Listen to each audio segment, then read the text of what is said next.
काँग्रेससाठी आजचा दिवस अत्यंत महत्त्वाचा ठरला, कारण आज आणखीन एका गांधींची संसदीय राजकारणात एंट्री झाली। प्रियंका गांधींनी संसद सदस्यत्वाची शपथ घेतली।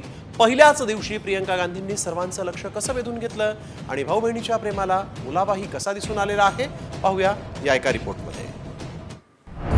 संसदेत ज्युनियर इंदिराची एंट्री।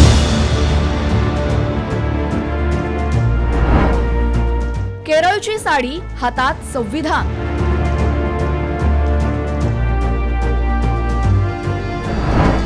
संसदेच्या पायऱ्यांवर प्रेमाचा ओलावा।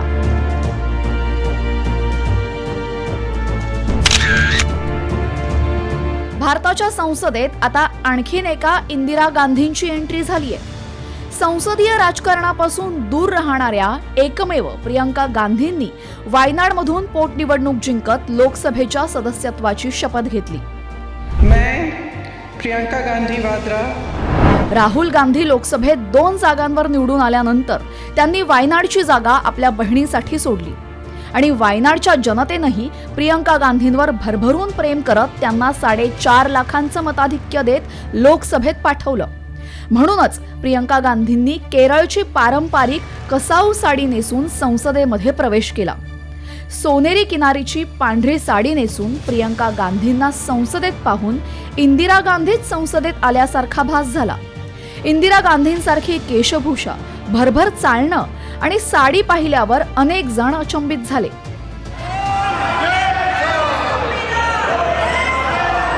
मैं प्रियंका गांधी वाद्रा, जो लोकसभा की सदस्य निर्वाचित हुई हूँ, सत्यनिष्ठा से प्रतिज्ञा करती हूँ कि मैं विधि द्वारा स्थापित भारत के संविधान के प्रति सच्ची श्रद्धा और निष्ठा रखूंगी।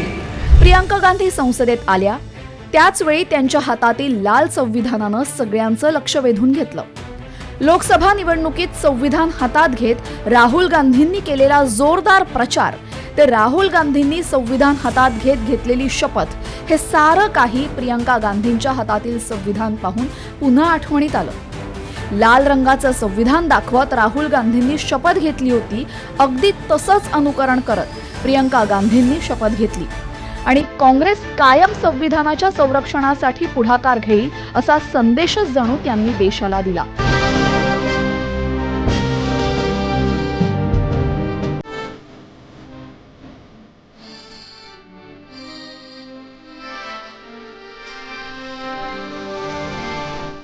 प्रियंका गांधींची संसदेतली एंट्री कायम आठवणीत राहावी म्हणून शपथ घेतल्यानंतर भाऊ राहुल गांधींनी संसदेच्या पायऱ्यांवर प्रियंका गांधींचं खास आपल्या मोबाईलनं फोटो सेशन केलं। इंदिरा गांधींसारखा लुक, केरळची साडी आणि राहुल गांधींसारखं हातात संविधान घेतलेली शपथ, यामुळे प्रियंका राजकारणात गांधी घराण्याचा करिश्मा कसा दाखवतात याकडे देशाचं लक्ष लागलेलं आहे। ब्युरो रिपोर्ट, साम टीव्ही।